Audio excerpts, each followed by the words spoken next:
Hello मेरे प्यारे बच्चों, मैं आर के सर स्वागत करता हूं आपका मेरे ऑफिशियल चैनल आर के विद्यापीठ में।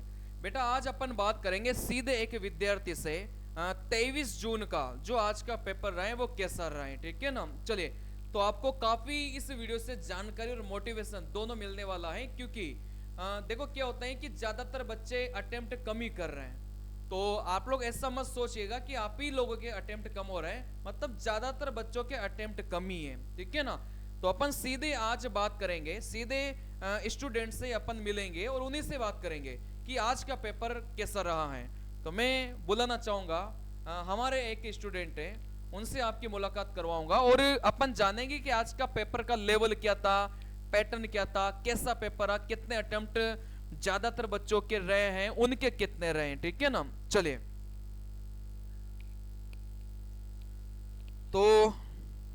तो इनसे सारी बातें अपन करेंगे। तो आप मतलब मोटा मोटा बच्चों को बता दो कि आपका पेपर, मतलब जैसे गणित की अपन बात करें तो गणित का पेपर कैसा था आज। गणित का पेपर आज ऐसे इजी टू मॉडरेट था। इतना लेवल के वाले क्वेश्चन नहीं थे। जैसे कि परसेंटेज, लाभ हानि और अंक गणित के इनके क्वेश्चन नॉर्मल ही थे, ज़्यादा टाइम नहीं ले रहे थे। इसके अपेक्षा रीजनिंग ज़्यादा लेंथी थी, रीजनिंग में टाइम ज़्यादा लग रहा था। और हाँ, जीके का थोड़ा पोर्शन मुझे हार्ड लगा। और मैंने और बच्चों से भी पूछा तो उन्होंने भी यही बोला कि हमारे 62 65 ही अटेम्प्ट ही कर पाए हैं, हम इससे ज़्यादा अटेम्प्ट नहीं कर पाए हैं। चलो, तो आपके कितने अटेम्प्ट रहे। मेरे 68 अटेम्प्ट। तो इनके 68 अटेम्प्ट रहे हैं और इन्होंने बाकी जो आसपास पेपर देकर निकलते हैं लोग, तो उनसे पूछा तो लगभग सभी का एवरेज ये आ रहा था कि 65 से 70 के बीच में। जो एक पढ़ने वाले बच्चे थे उनका भी यही आ रहा है। तो कहीं ना कहीं आप लोग घबराइए मत, क्योंकि ज्यादातर बच्चों का अटेम्प्ट इस बार रहा ही यही है। तो कहीं ना कहीं इस बार कट ऑफ डाउन रहेगी। नॉर्मलाइजेशन का बहुत ज्यादा फायदा बच्चों को नहीं मिलेगा, क्योंकि लगभग सभी का पेपर का लेवल समान था। किसी शिफ्ट में जीके कठिन थी तो किसी शिफ्ट में रीजनिंग कठिन है, किसी शिफ्ट में मैथ के कैलकुलेटिव सवाल हैं तो फिर वहां पर रीजनिंग थोड़ी आसान है, ठीक है ना। यही हो रहा है। तो आपको एक आइडिया लगा होगा कि मैथ में जैसे percentage, profit and loss, SICI है ना, तो ये सारे सवाल पूछे गए हैं। और एडवांस मैथ के सवाल थे क्या। हाँ थे, 5 से 6 क्वेश्चन। 5 से 6 क्वेश्चन एडवांस मैथ के थे, ठीक है ना। और मतलब 25 एक सवाल आपके अर्थमेटिक के थे, ठीक है ना। तो ज्यादा से ज्यादा अर्थमेटिक आपको पढ़नी है। और जो बच्चे अंडर ग्रेजुएट की तैयारी करेंगे 12th पास वाले, उसके लिए क्या कहना चाहेंगे। आपने पेपर दिया है तो एक अंदर से आ जाती है ना, फीलिंग आ जाती है कि अगला जो पेपर है वो कैसा आने वाला है। तो क्योंकि जो जैसा NTPC का पेपर हुआ है सेम वही पैटर्न आपका 12th वाला रहने वाला है, ये फैक्ट बात है। तो आप क्या बोलना चाहेंगे, मतलब क्या पढ़ना चाहिए इनको लास्ट टाइम पर।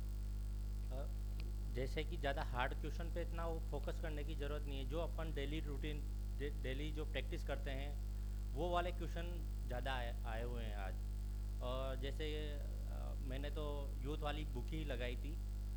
और जैसे कि अभी NTPC में इजी टू मॉडरेट रहा है, मुझे नहीं लगता इससे ज़्यादा उनका लेवल जाएगा अंडर ग्रेजुएट वालों का। यही सेम पेपर और यही पैटर्न वो RRB फॉलो करेगी आगे भी।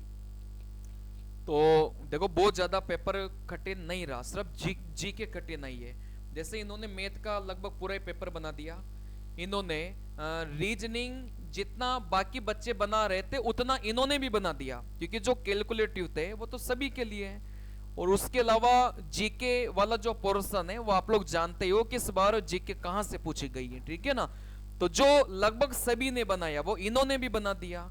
तो कहीं ना कहीं जैसे जीके सभी के लिए कठिन है तो वो है, रीजनिंग सभी के लिए कैलकुलेटिव है तो वो है, उसमें कुछ नहीं कर सकते हैं। लेकिन जैसे मैथ के सवाल है, इन्होंने लगभग सारे मैथ के सवाल बनाए, तो कहीं ना कहीं ये दूसरे बच्चों से आगे निकल सकते हैं, ठीक है ना। तो मैं आपको जो 12th वाला जो अंडर ग्रेजुएट वाला पेपर देने वाले हैं बच्चे, उनसे मैं यही बोलना चाहूंगा कि बहुत ज्यादा अलग सवालों की प्रैक्टिस मत करो। वही प्रीवियस ईयर के सवाल घूम फिर के परीक्षा में आते हैं। पेपर कठिन आता है तो सभी के लिए कठिन आता है, ठीक है ना। चलिए, तो आज का रिव्यू मोटा मोटा यही था, आपको पता लग गया होगा।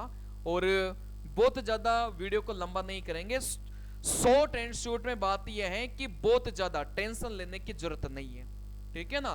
कट ऑफ इतनी भी हाई नहीं जाएगी, एक नॉर्मल कट ऑफ जाने वाली है।